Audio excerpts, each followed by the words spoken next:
আমার। ছোটবেলা থেকেই তুমি দেখছো। সেটাই তো। Thank you thank you. তখন পূজা সাহা হয়নি। শাশুড়ি না, হ্যাঁ রিল লাইফ শাশুড়ি। হ্যাঁ থ্যাংক ইউ থ্যাংক ইউ। একই নেম তু বিয়ার না ওই বাচ্চাটা জামানি নাকি না তোরা সব করো জামা তো দেখো না তো এই কম কিছুটা চাই না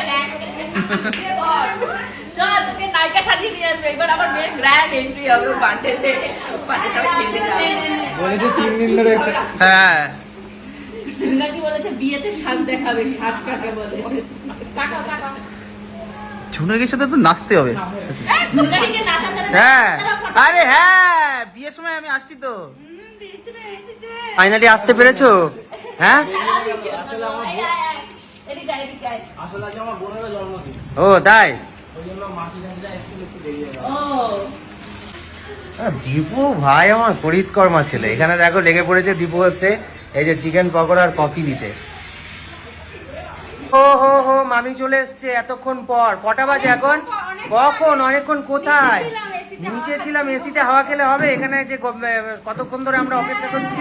মানে রাত 9টা বাজে তখন এসছে মা হ্যাঁ সময় এসেছি 1 ঘন্টা নিচে বসেছিলাম। তাহলে নিচে বসে থাকলে কি করে হবে? থ্যাংক ইউ সো মাচ মামি অনেকক্ষণ পরে এসছে সবাই একটা করে হাতে করে গিফট নিয়ে এসছে থ্যাংক ইউ সো মাচ যারা যারা একটু ভালোবাসা দিয়েছে আমাকে গিফট দিয়েছে আর ওইদিকে এই যে এই ব্যক্তিকে দেখায় সারাদিন রান্না বান্না আমি কিছুই করি এই কি হলো এখানে এত লাইট কম কেন না এই পাইপ যে বানিয়েছে খুব শেষ করে দিয়েছে। পায়েস তুমি করেছিলে পায়েসটা সুন্দর হ্যাঁ সুন্দর হয়েছিল, পায়েসটা খুব ভালো হয়েছিল।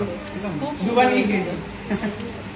পায়েস লাস্টের ব্যাচ পায় লাস্ট মনে হয় পাইনি পায়েস কম করে কি গেছে। টেস্ট বানিয়েছি আমরা দুবার এমন টেস্ট বানিয়েছে এখন নিল তো। হাতে জাদু আছে হ্যাঁ ওই জন্যই তো আমি এবারে এদের উপর আমি বলছি, তোমরাই করো তোমাদের রান্নাই ভালো ময়না ও মা কি খাচ্ছ মা?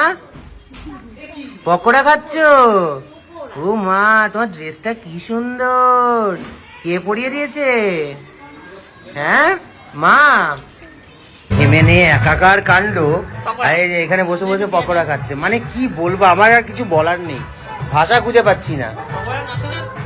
টেস্ট বুঝতে পারছি না রাধুনিলা কেমন লেগেছে বাহ এইটা হচ্ছে একটা লাখ টাকার ফ্রেম, এই যে সুন্দর ফ্রেম হয়েছে। ওফ যার জন্মদিন আলটিমেটলি সে খেতে চলে এসছে পকোড়া।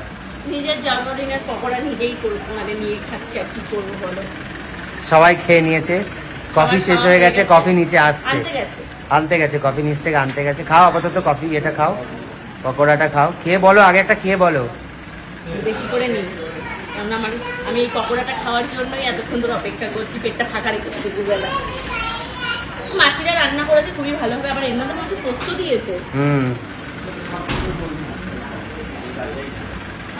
পুরো মনে হচ্ছে যেন বাইরের কেউ এসে মানে যারা রান্না বান্না করে তারাই করেছে মানে ঘরোয়া খাবারের টেস্টও মনে হচ্ছে যেন রেস্টুরেন্টের মতো হায় হায় কি কষ্ট, এখনো তোমরা রেডি হতে পারোনি?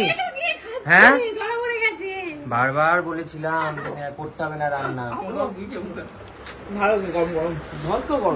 গরম বিশাল এখনো তুমি রান্না বান্না চালিয়ে যাচ্ছ? হ্যাঁ তাহলে তোমায় বলেছিলাম কতবার করে, দরকার নেই, ছাড়ো। কি রান্না করছো এখানে? পনির পকোড়া মতো হচ্ছে একটা কিছু।